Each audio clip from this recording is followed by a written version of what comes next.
Nous sommes guerriers pour l'évangile. L'évangile au nom de Jésus-Christ, nous conquérons. Quelle que soit la nécessité. Nous conquérons.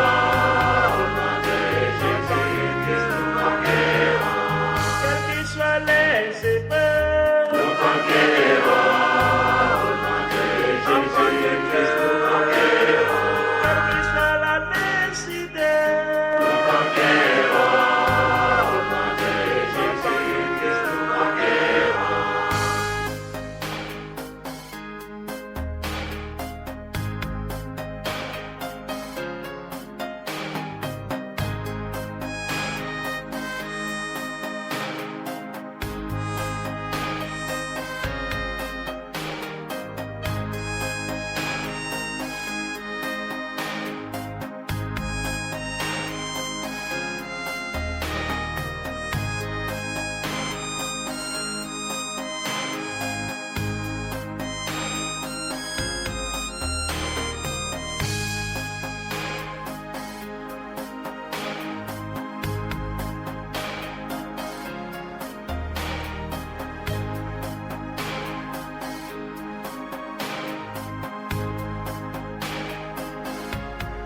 Soldats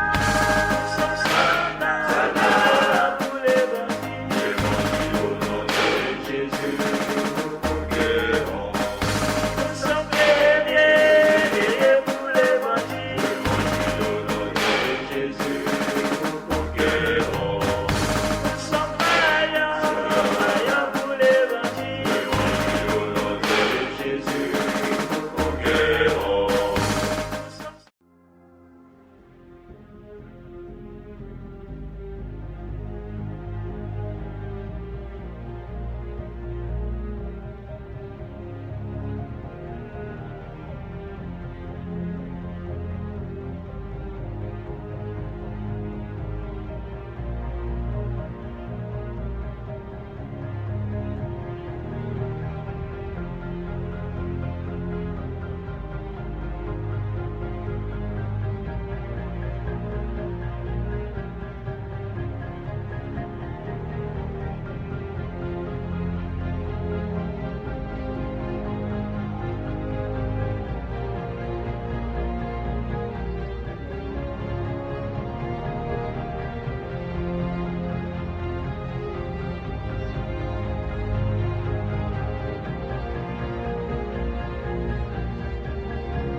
Ce que vous voyez et entendez.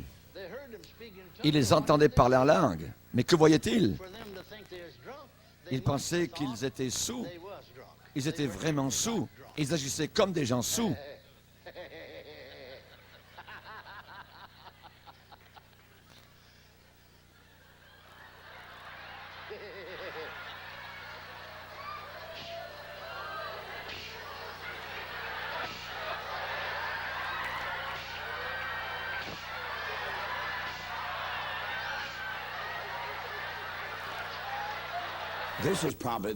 C'est probablement le vidéo le plus important que j'ai jamais fait.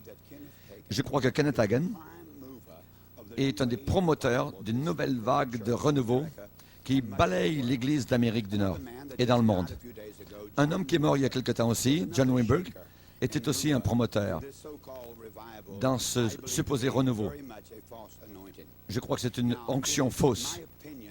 C'est mon opinion maintenant que Dieu commence à juger ce renouveau et que Dieu permet que la vérité puisse être démontrée de ce supposé renouveau.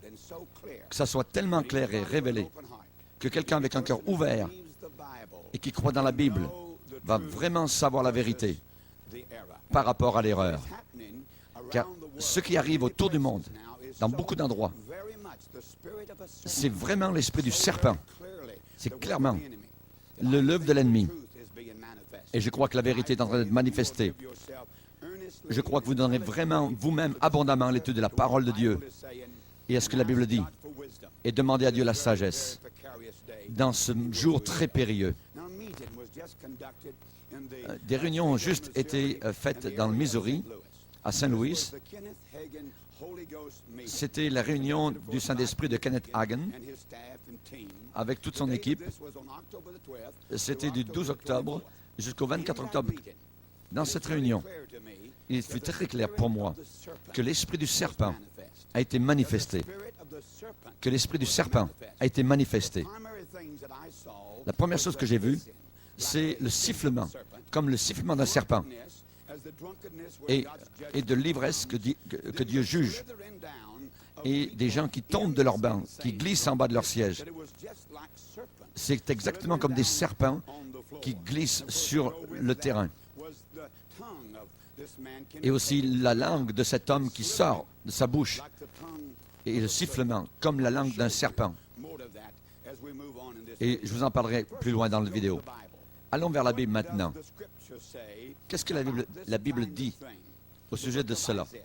Lisez dans le livre Ésaïe, chapitre 5. Écoutez attentivement au verset 25. C'est pourquoi la colère de l'Éternel s'enflamme contre son peuple. Il étend sa main sur lui et il le frappe. Et il élève une bannière pour les peuples lointains et il en siffle un des extrémités de la terre. Et voici, il arrive avec promptitude et légèreté. C'est un appel non pas à la justice, mais un appel au jugement. Un appel au jugement, le jugement de Dieu. Le verset 29 nous dit, « Son rugissement est comme celui d'une lionne. Il rugit comme des lionceaux. » Leur rugissement sera comme celui des lionceaux, comme des jeunes lions. Il rugira contre eux comme des lionceaux. En regardant la terre, on ne verra que ténèbres. Et il y aura au ciel l'obscurité. Ésaïe parle d'un jour de jugement, un sifflement pour attirer ces gens vers le jugement. Un rugissement comme celui du rugissement de lion. Il y aura la lumière qui va se tourner en ténèbres. Et maintenant, nous voyons cela directement de cette fausse onction. Dans Jérémie, chapitre 50 et verset 13, à cause de la colère de l'Éternel, elle ne sera plus habitée, mais elle sera totalement une solitude. Elle sera totalement une solitude. Tous ceux qui passeront près de Babylone, la Babylone spirituelle, seront dans l'étonnement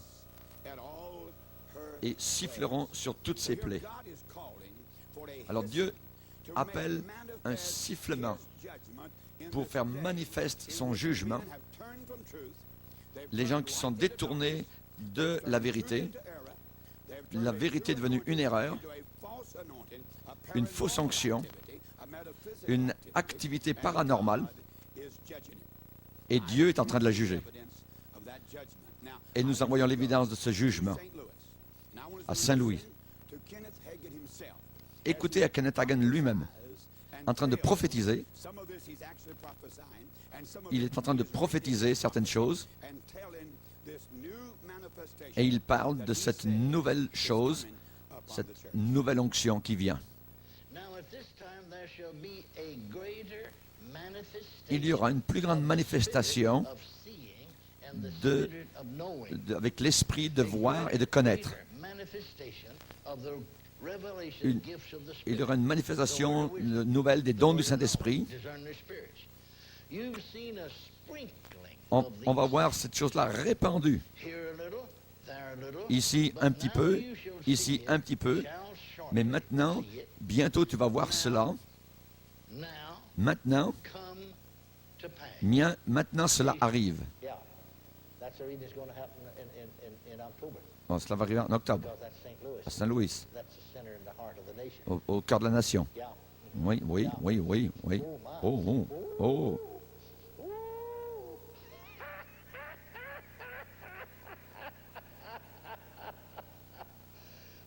Oh. Oh, ça va se répandre. Oh, ça va se répandre. Oui, oui, oui. Ça va se répandre partout dans le pays. Écoutez, quand Kenneth Hagin parle du prophète, il dit le prophète.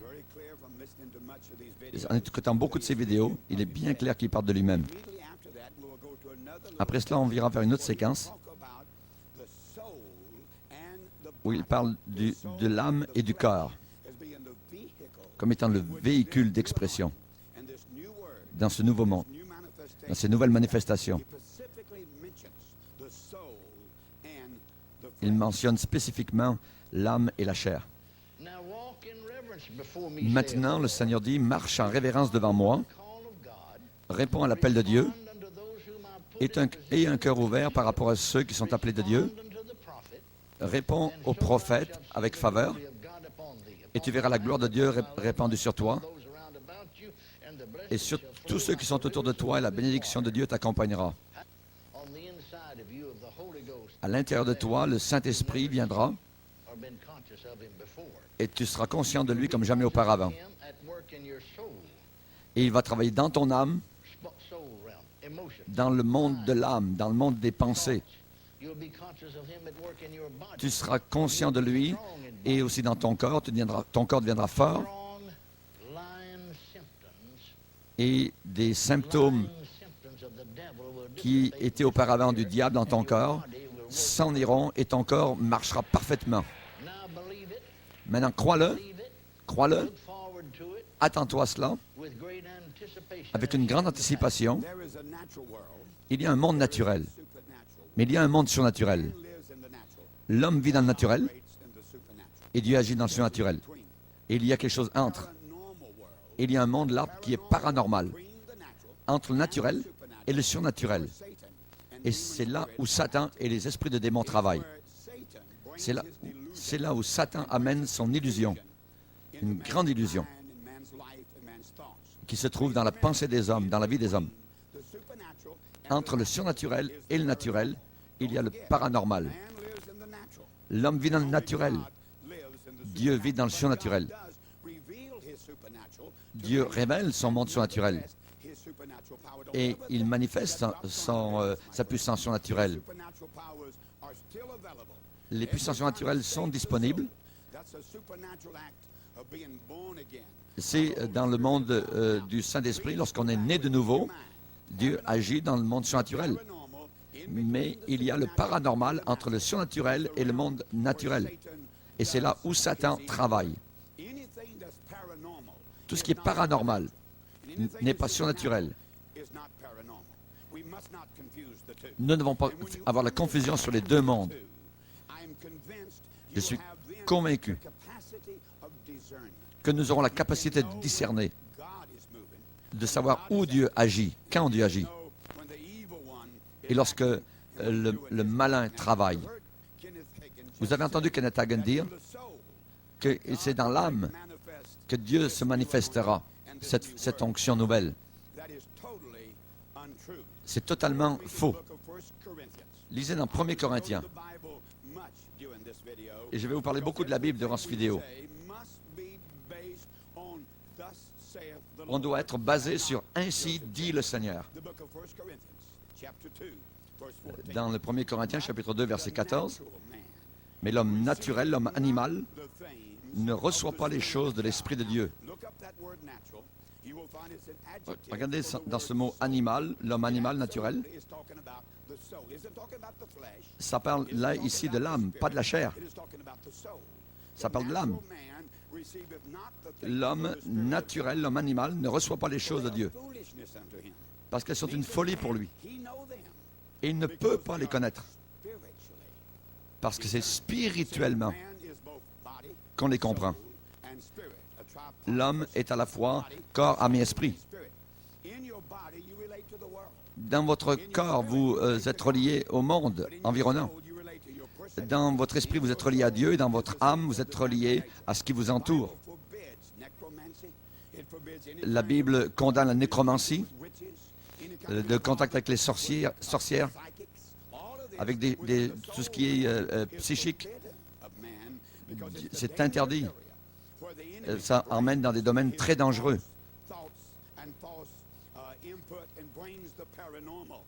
Et ça amène le domaine du paranormal en action. Et ce n'est pas les choses de l'Esprit de Dieu. Et l'homme animal ne reçoit pas les choses de l'Esprit de Dieu car elles sont une folie pour lui. Car elles sont spirituellement discernées. Dans la Bible, on nous parle des sorciers qui utilisent ces puissances psychiques. Dans Actes chapitre 8, il y avait un homme appelé Simon, un sorcier, qui utilisait la sorcellerie, qui se donnait pour un personnage important dans la ville de Samarie et qui exerçait la magie et provoquait l'étonnement du peuple de la Samarie. Tous, depuis le plus petit jusqu'au plus grand, l'écoutaient attentivement et disaient « Celui-ci est la puissance de Dieu, celle qui s'appelle la grande. » C'était de la sorcellerie. Actes chapitre 8, en commençant verset 9. Cet homme Simon étonnait les gens, ensorcelait les gens. Les gens disaient, cet homme a la grande puissance de Dieu.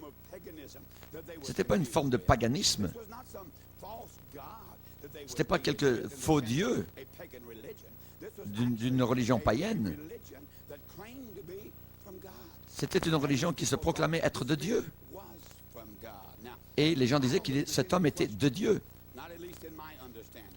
Alors, dans ma compréhension, depuis 1938, Hagin a été impliqué à ensorceler les gens avec la sorcellerie. Et les gens peuvent dire qu'il était quelqu'un de très grand, quelqu'un de très très grand. En 1938, il parle d'une jeune fille, une jeune fille qui était en transe. Il parle aussi de lévitation à la fin d'un appel en avant, qui était suspendue dans les airs. Il parle d'une femme de pasteur qui ne pouvait même pas bouger un seul de ses doigts. Et ces choses ont été dites par Kenneth Hagin dans ses réunions. Et il en parle depuis l'année 1938. Il y avait une jeune fille qui avait 16 ans. La réunion est terminée. Elle se tient debout avec les deux mains en l'air, les deux yeux ouverts. Elle est en transe, en train de se tenir debout. La Bible parle de certaines personnes en transe, avec leurs yeux ouverts. Dans Nombre 24, verset 4, la parole de celui qui entend les paroles de Dieu, de celui qui voit la vision du Tout-Puissant, de celui qui se prosterne en transe et dont les yeux s'ouvrent. Et il y a une autre portion d'Écriture, au même chapitre et au verset 16. Cette jeune fille se tient debout, elle est en transe, et elle s'est tenue debout pendant 8 heures et 40 minutes. Les deux bras en l'air comme cela. Nous étions dans une toute petite église. En 1939, il y avait juste un poêle à bois au milieu. Et en janvier, il fait très froid. Et elle était un peu loin du poêle. Et sa mère a demandé si on pouvait l'amener proche du poêle à bois. Et le pasteur m'a demandé si je pouvais l'aider à emmener cette fille-là proche du poêle. Et le pasteur ne savait pas. Et il m'a dit, si les gens ne savent pas, ils ne sauront pas combien stupides on est. Donc, le pasteur me demande, le pasteur pèse 250 livres. Je vais passer mon bras sous son épaule, toi tu passeras son bras sous l'autre épaule, et on va la porter. Je ne suis pas aussi gros que je suis maintenant, à ce moment-là. Je pesais seulement 138 livres, mais ces jours-là maintenant sont totalement passés.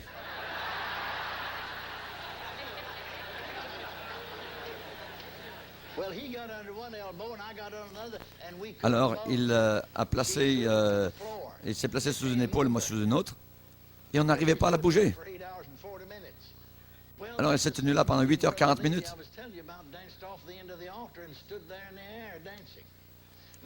Et je vous ai parlé d'une femme qui se tenait en l'air en train de danser. Et nous avions beaucoup de manifestations comme cela à cette époque-là. Et j'en partage quelques-unes avec vous. Et Dieu dit, il y aura une restauration de toutes ces choses-là à la fin. Et non seulement il y aura une restauration, mais il y aura une multiplicité de ces choses-là à la fin. Gloire à Dieu! Gloire à Dieu! Il m'a dit aussi après, j'étais en train de prier dans l'esprit, et il y avait des gens qui étaient donc par terre, sur leur dos, couchés, et cette femme-là ne pouvait arriver même pas à bouger sa main. Et elle ne pouvait pas bouger un seul doigt. J'ai essayé. J'arrivais même pas moi-même à bouger sa main.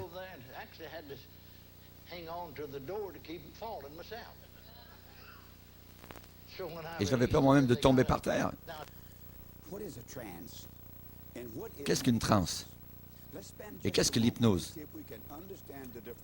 Regardons, comprenons bien la chose. Une transe, l'hypnose, sont-elles les mêmes choses? Il y a quelques jours, je lisais dans la Bible, la parole de Dieu. Quelque chose m'a frappé. Il y a une grande différence. Allons dans Actes des Apôtres, chapitre 10. Et puis, l'apôtre Pierre avait très faim. Il voulait manger, mais pendant qu'on lui présentait à manger, il tomba en extase. Il semblait qu'il tombait comme sur le plancher. Mais ce n'est pas ça que la Bible dit. Il tomba dans une transe, en extase.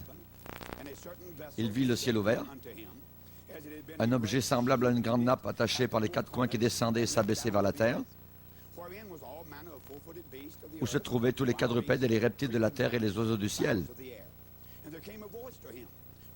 Et une voix lui dit, « Lève-toi, Pierre, tue et mange. » Mais Pierre dit, « Non, Seigneur, car je n'ai jamais rien mangé de souillé ni d'impur. » Et pour la seconde fois, la voix se fit encore entendre à lui. « Ce que Dieu a déclaré pur, ne le regarde pas comme souillé. » Cela arriva jusqu'à 3 fois.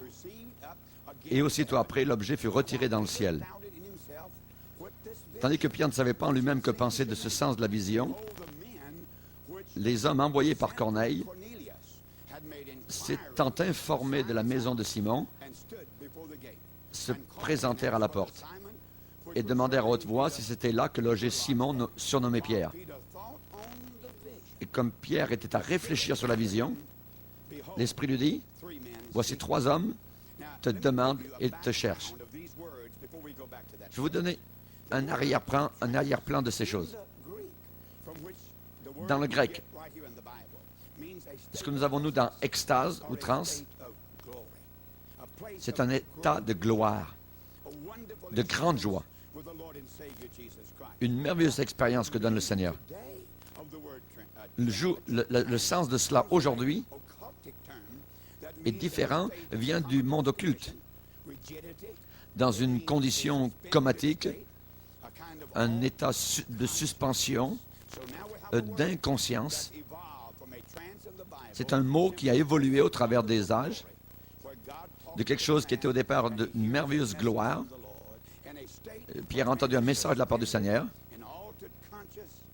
Et là, dans un état d'inconscience totale aujourd'hui, quand on parle de transe. Et ça, c'est quelqu'un qui place quelqu'un d'autre dans cet état-là. Et l'apôtre Pierre parlait à Dieu, il avait une communion avec le ciel, il avait une communion avec le Seigneur. Le Seigneur lui parlait. Et il n'y avait aucun signe pour que lui, il soit délivré de cet état-là. Kenneth Hagin dit à ceux qui sont dans cet état-là, il le dit, il a dit à un jeune homme un jour, qui est allé en transe,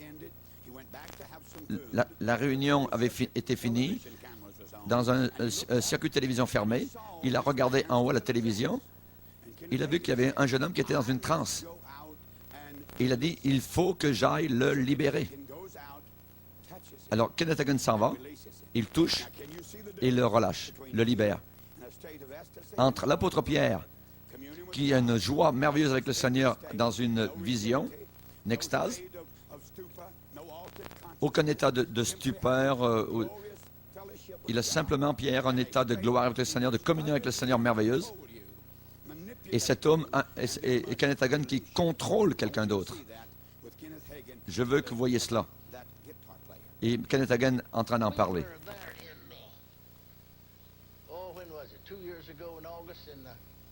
Il y a environ 2 ans, en Colorado, nous avions un mouvement du Saint-Esprit un soir. Qui c'était? Hein? Darrell. L'homme qui joue la guitare.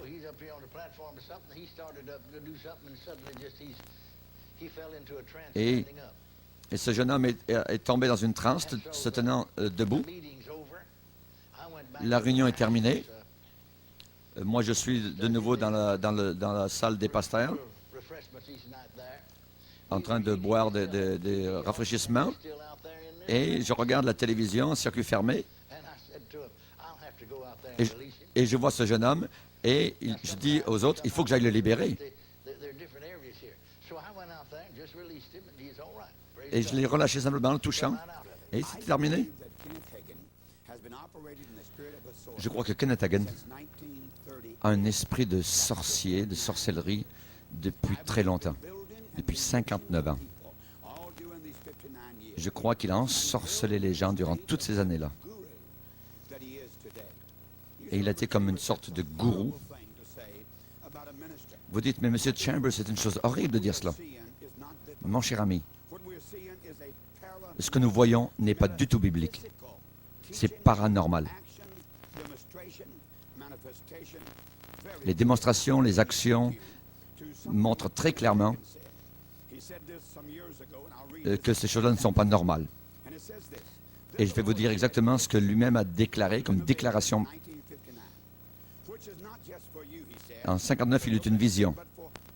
Dieu lui a dit, ce n'est pas seulement pour toi, mais c'est pour tout le monde. Tu vas avoir un témoin intérieur et par cela, je vais te rendre très riche. Et il dit, j'ai suivi ce témoignage intérieur et il m'a rendu riche. Il a parlé de son esprit à l'intérieur de l'homme. Il dit exactement comme l'homme extérieur a une voix, l'homme intérieur a aussi une voix. C'est une voix douce, la voix de l'esprit. Ton esprit te parlera. Ta conscience est la voix de ton esprit. Vous devrez regarder attentivement ces mots, à ce qu'il déclare. En réalité, il dit que l'homme, avant d'être physique, est esprit. Mais qu'y a-t-il de mauvais, M. Chambers, à dire que l'homme est esprit? Il n'y a rien de mauvais. Mais nous devons faire attention que nous puissions aller dans le domaine paranormal, au-dessus du naturel. Il y a, n'oubliez pas, le paranormal. Et c'est exactement ce que Kenneth Hagin enseigne. Et je vais vous prouver cela. Et il m'a dit, le Seigneur m'a dit, il faut que je corrige un peu ta théologie. moi j'ai été endoctriné, was wrong to have the things of this world. qu'il y avait des choses que je pensais être correctes, mais qui peut-être n'étaient pas correctes. Don't pray about money anymore. That is the way you Et Dieu m'a dit, ne prie plus pour de l'argent, de la façon avec laquelle tu as prié jusqu'à maintenant, see you don't pray mais and ask God. simplement proclame et réclame ce dont tu as besoin. Now, if you can claim Tu as juste à le proclamer. without any communion with Si vous God pouvez and any proclamer ce que vous voulez, sans avoir communion avec Dieu, better than some alors aussi les pécheurs peuvent avoir des réponses, by these certain laws, they have moved parce qu'ils ont appris à vivre par certains principes existence is what he's really saying. Now, dans ce domaine d'esprit. that's the basis of this whole Et c'est très dangereux. thing. We're going to go in a minute to Et c'est ce qui est à la base de toutes ces manifestations paranormales. you must build now on what I've said.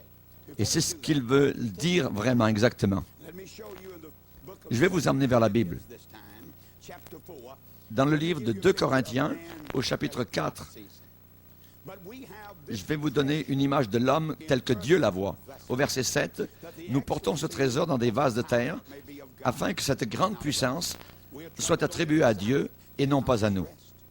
Nous sommes pressés de toute manière, mais non réduits à l'extrémité, dans la détresse, mais non dans le désespoir, persécutés, mais non abandonnés, abattus, mais non perdus, portant toujours avec nous dans notre corps la mort de Jésus, afin que la vie de Jésus soit aussi manifestée dans notre corps. See, we are Où cela? Dans notre corps. physical creatures. Nous sommes humains, Flesh and blood. nous sommes physiques, Inherit the kingdom of nous sommes sang et chair. glorious Et nous savons que la chair et le sang ne peuvent pas hériter le royaume de Dieu. transformation. This physical has got to put Il va falloir qu'il y ait une glorieuse transformation à la résurrection. on the incorruptible. But these men Ce qui est corruptible ne peut pas hériter l'incorruptible. corruptible state or incorruptible state without Il faut que l'homme passe d'un état corruptible à un état incorruptible par la résurrection. its manifest par la mort. sons of God. See, À la résurrection. that's the root of it. Et Manifest tout cela, c'est de la théologie fausse, de ce qu'on appelle la théologie des fils de Dieu manifestés, ou la pluie de l'arrière-saison. come, some will call it Certains l'appelleront la pluie de l'arrière-saison, d'autres l'appelleront l'armée de Joël. terms. Let me give you a quote that Et on has entend a beaucoup de little termes bit to différents this. And this comes from Toronto. qui ajoutent plus ou moins à la chose. Part of all of this big thing that's happening. Toronto, évidemment, est une grande partie de cela. Of a vision or a Je vais vous lire prophecy that the wife of d'une the pastor vision, d'une prophétie had. Now, que la femme d'un pasteur her husband is named à John Toronto a eu. They was having a big meeting. Let me read it. Son mari, c'est John Arnott. During the same month, Je vais vous la lire. on the internet, Randy Clark À Toronto, made a sermon entitled dans le même mois, c'était cela par Internet, The Spirit en écoutant le sermon intitulé « La formation d'un guerrier for about 20 minutes. While on the floor, et she was slashing pendant 20 minutes, elle était sur le sol, couchée par terre, in her hand. avec deux épées dans la main. She then gave the following prophecy. Elle tenait ces deux épées-là, This is not man's sword. et Dieu a dit, elle prophétisait, « Ceci est mon épée, My weapons. The method mais you've been la using façon avec laquelle tu as utilisé auparavant mon épée, because I am giving you my sword. tu devras les rejeter totalement, les jeter. Sword now. Et maintenant, je vais te donner une nouvelle manière. The old methods will not be accepted. Tu as été habitué aux anciennes façons d'agir auparavant. Maintenant, tu dois rejeter tout cela. Far into this. Et je vais te donner de nouvelles méthodes et une nouvelle chose. You see, man is going to be a spirit being. Et cela, c'est la pluie de l'arrière-saison, la théologie de la pluie de l'arrière-saison. Many people are said to be Ces choses qui maintenant, ils prophétisent. and they're getting ready to slash their enemies. Ils vont recevoir l'épée du Seigneur et marcher en avant pour combattre tout ce qui s'oppose à cela, comme des ennemis. With their own powers. And Et they're ils pensent que c'est eux qui vont établir le royaume de Dieu sur terre, for the spirit par leur propre puissance. takes control. And they move forward. Now, Quand l'homme spirituel prend contrôle, see that. d'après leurs mots. The Bible's made it very plain. We're in the flesh, constantly Et dying. by the la grace Bible dit bien clair que nous sommes un corps dans une chair go. I want you to hear Kenneth et que c'est la puissance de Jésus qui habite en nous. about the death of Jesus Christ. Je veux que vous entendiez Kenneth Hagin lui-même. Why did he need to Pourquoi be avait-il besoin d'être engendré ou de naître? Because Parce que he became like il est we devenu comme nous étions, separated from God. séparés de Dieu.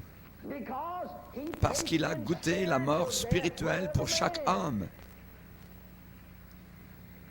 Et son esprit et son homme intérieur descendit en enfer, à ma place. Pouvez-vous voir cela? La mort physique ne pouvait pas enlever vos péchés. Il a goûté la mort pour chaque homme. Il a parlé de goûter la mort spirituelle. Jésus est la première personne qui fut née de nouveau. Pourquoi son esprit avait besoin de naître de nouveau?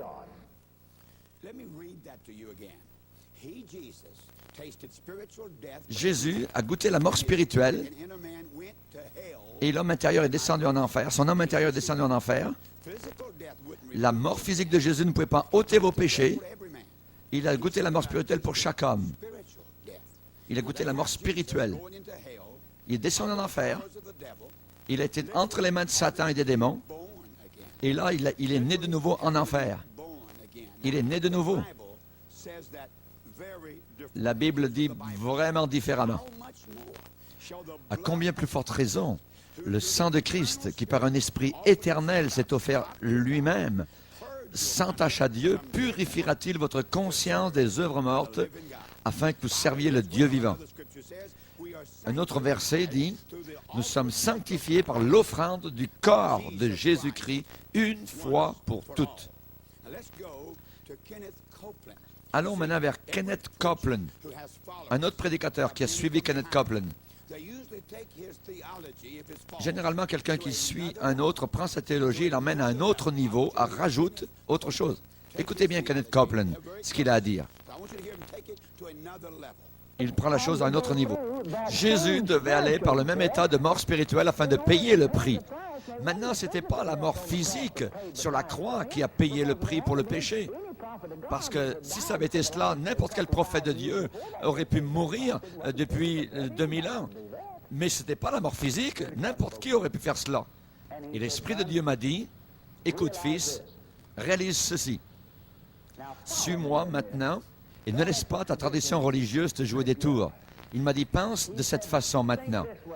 Un homme né 2 fois a vaincu Satan dans son propre domaine. »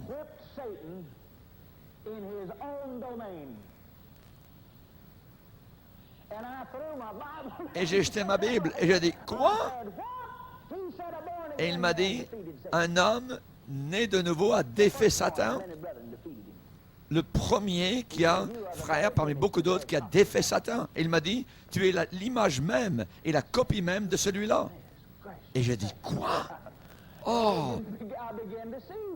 Et j'ai commencé à comprendre ce qui se passait là. Et j'ai dit, eh bien, Seigneur, tu ne veux pas vraiment dire que j'aurais pu faire la même chose? Et il m'a dit, oui, si tu avais eu la connaissance de la parole de Dieu que Jésus avait, tu aurais pu faire exactement la même chose. Parce que toi aussi, tu es un homme né de nouveau.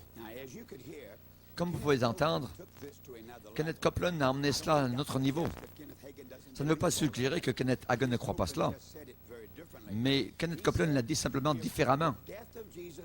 Que la mort de Jésus sur la croix, et je paraphrase, si la mort de Jésus sur la croix aurait pu nous sauver par le sang physique de Christ qui a coulé, alors n'importe quel prophète de Dieu, depuis 2000 ans avant Jésus, aurait pu faire la même chose. Et Kenneth Copeland continue à dire, le Saint-Esprit lui a dit, tu aurais pu faire la même chose. Il aurait pu sauver le monde par sa propre mort. Et ça, mes amis, vraiment, c'est une hérésie horrible. Ça ne peut pas être plus rempli d'erreurs. Romains 3, 25. C'est lui que Dieu a destiné par son sang à être pour ceux qui croiraient victimes propitiatoires pour la rémission des péchés. Romains 3, 25. La parole de Dieu est claire. La mort de Jésus seule nous sauve de nos péchés. J'aimerais passer un petit peu de temps pour vous parler de la musique dans ce rallye en octobre 97 avec Kenneth Hagin. Il y a quelque chose avec cette musique qui est tellement dans un état altéré, différent. un état de conscience différé. Je vais vous faire écouter un petit peu de la musique. Et vous allez voir ce que un homme qui est en avant avec la musique est en train de déclarer. Il dit, l'argent arrive pendant que vous courez.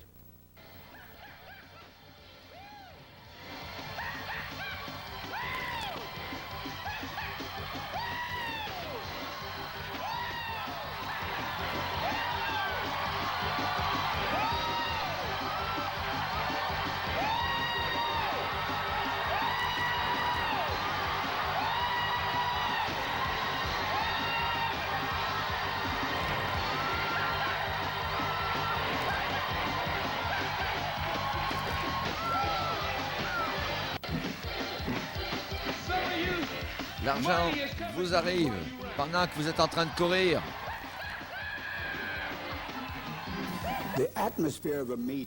L'atmosphère de la réunion est généralement créée par la musique. Vous avez juste entendu un petit extrait. Je veux que vous veniez avec moi pour entendre le maître de cérémonie. Et il chante un chant et je pense qu'il a inventé les paroles directement pour que vous ayez un petit peu le sentiment. La musique est en train donc de créer l'atmosphère de la réunion. Le 12 octobre jusqu'au 24 octobre 1997 à Saint Louis, Missouri.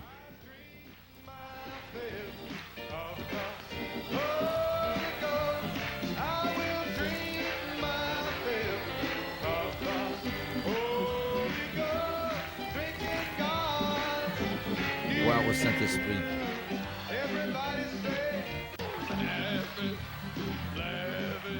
Rire. Rire est tellement amusant. Rire.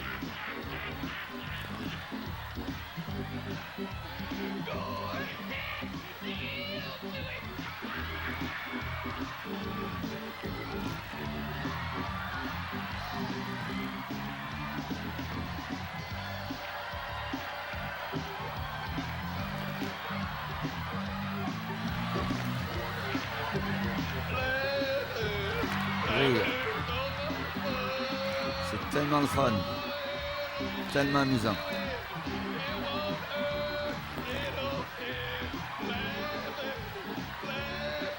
Rire. C'est du Saint-Esprit. Rire.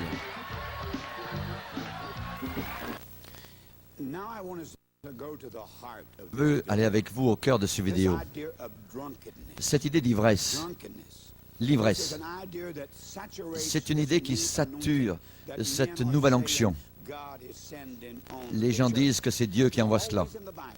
Toujours dans la Bible, l'ivresse est un signe du jugement de Dieu et jamais un signe de la manifestation de Dieu. L'ivresse dans les Écritures est un signe de Dieu qui juge la folie et un éloignement des Écritures qui ont tourné donc la vérité en mensonge. C'est une image de la fausse onction. Il y a une trinité diabolique impie dans la Bible. Satan qui essaye d'être comme Dieu, le faux Christ qui essaye d'être comme Jésus et le faux prophète qui essaye d'être le Saint-Esprit, de représenter le Saint-Esprit. Apocalypse 17, verset 6. Et je vis cette femme ivre du sang des saints et du sang des martyrs de Jésus. En la voyant, je fus saisi d'un grand étonnement. Et l'ange me dit, pourquoi t'étonnes-tu? Je te dirai le mystère de la femme et de la bête qui la porte, qui a les 7 têtes et les 10 cornes. La bête que tu as vue était, et elle n'est plus. Elle doit monter de l'abîme et aller à la perdition. Et les habitants de la terre, ceux dont le nom n'a pas été écrit dès la fondation du monde dans le livre de vie, s'étonneront, seront dans un grand étonnement.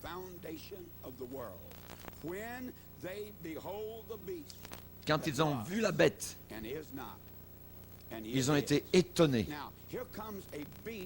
Voilà une bête qui arrive remplie d'ivresse, qui est dans un état d'ivresse. Et la Bible dit que c'est un jugement de Dieu sur les faux prophètes, la fausse onction, sur les hommes qui se détournent de la vérité. C'est très clair sur les Écritures. Il faut écouter ce que les Écritures déclarent. Dieu ne peut jamais manifester dans la vie de quelqu'un d'autre quelque chose qui est totalement contraire à sa nature. La nature du Saint-Esprit, donc, se reflète dans la vie de quelqu'un. Et Dieu ne peut pas manifester dans la vie de quelqu'un quelque chose qui est contraire à sa nature. Quelque chose qui est impur, quelque chose qui est sale, quelque chose qui est dérangé. Jésus est l'exemple parfait. Si vous lisez les 4 évangiles dans la vie de Jésus-Christ, et de l'accuser de rendre les gens dans un état totalement de folie, et cela c'est très très proche d'un état blasphématoire. Et je vais vous montrer une portion des Écritures qui ont été terriblement tordues dans Acte 2. À la Pentecôte, les gens disaient, que veut dire ceci? Ces gens sont pleins de vin nouveau, de vin doux. Et Pierre, se présentant avec les 11, éleva la voix et leur parla en ces termes. Hommes juifs, vous tous qui séjournez à Jérusalem, sachez ceci et prêtez l'oreille à mes paroles. Ces gens ne sont pas ivres comme vous le supposez, car c'est seulement 9 heures du matin. Et ces gens, en réalité, Pierre dit, ils ne sont pas ivres comme vous le pensez. Et ils ne sont pas ivres de cet état-là, comme vous pouvez l'imaginer. Je vais vous prendre une traduction littérale de l'anglais littéral. Comme vous le prenez, ils ne sont pas ivres. Comme vous le prenez. Car c'est l'heure 3e du jour. En réalité, ils ne sont pas ivres, comme vous le pensez.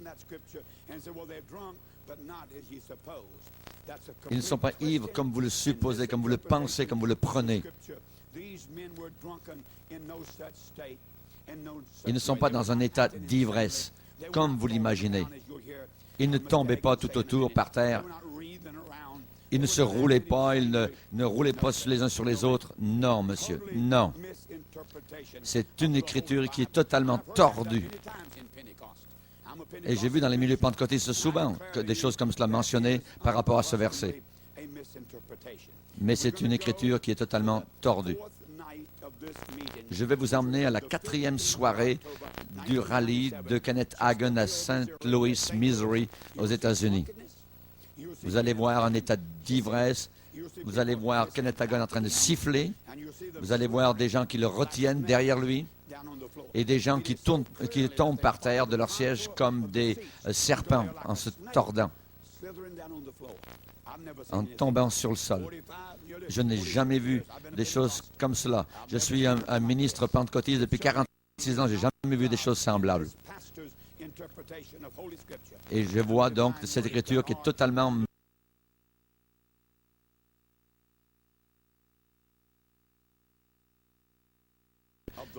pour la compréhension du Saint-Esprit. Rire, parler tout le temps. Il est plein d'un mauvais esprit. Mais vous n'êtes pas ivre du Saint-Esprit. Ils ne sont pas ivres comme vous le supposez, car c'est seulement la 3e heure du jour, 9 heures du matin. Ce que maintenant vous voyez et entendez. Ils les entendaient parler en langue, mais que voyaient-ils? Pour qu'ils pensent qu'ils étaient ivres, ils devaient vraiment être ivres. Ils agissaient comme des soûls.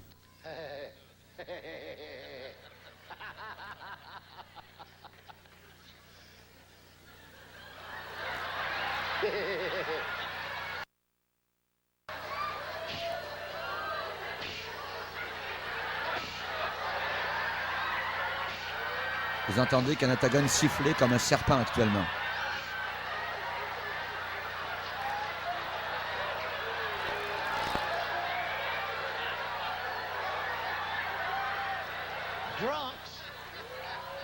Des gens sous tombent par terre.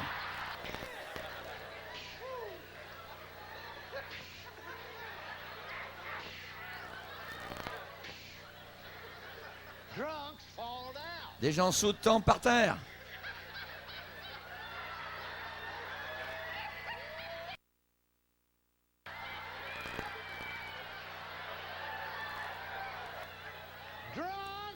Les sous fall down. tombent par terre.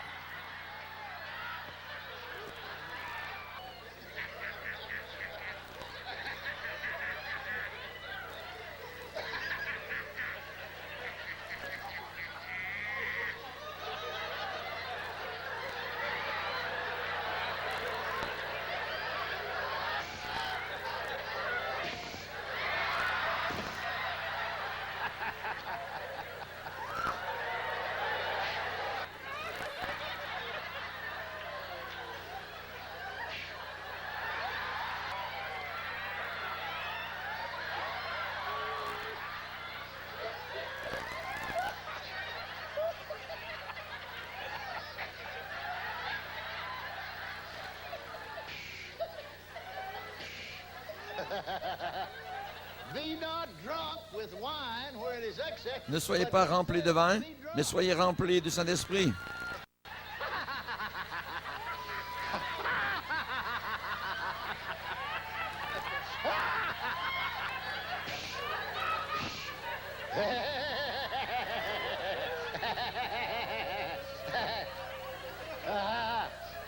Drunks fall down.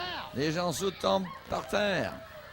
Drunks Les gens sous reel around. sont par terre tout autour.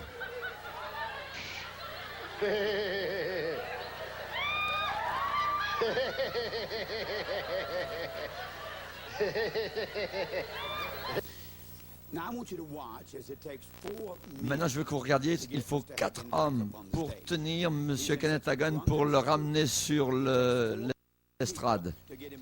4 personnes. Ensuite, il fait tomber par terre ses coéquipiers.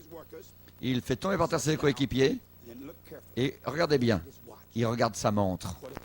Quelle performance! Quelle performance!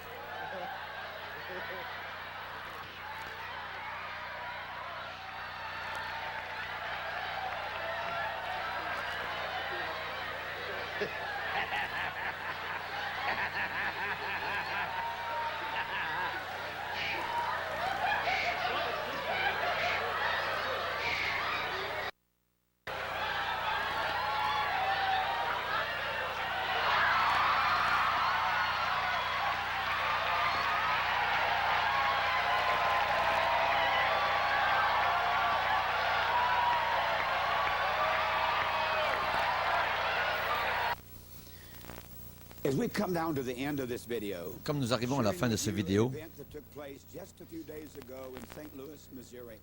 je vais partager avec vous vraiment ce qui est arrivé à Saint Louis, Missouri. Et à la fin du vidéo, vous montrer différentes choses. C'est vraiment étonnant. Monsieur Hagin a dit qu'il y aurait une restauration de ces choses-là, et plus que cela, une multiplicité de ces choses-là. Il dit qu'il y aura une restauration et en plus une multiplicité. Que cette chose serait une vague que l'on verrait partout en Amérique du Nord et partout dans le monde entier. Regardez la dernière soirée, le 24 octobre 97. Il a prié pour tous les pasteurs qui étaient là, tous sont tombés par terre. C'était étonnant de voir tout ça. Ensuite, il les renvoie pour propager ce virus spirituel partout en Amérique, dans toutes les villes et communautés américaines et dans le monde. Très important de voir cela. Hallelujah! Restoration! Restauration, Joy! Wow! la joie, Joy! Joy unspeakable and full of glory. la joie ineffable et pleine de gloire.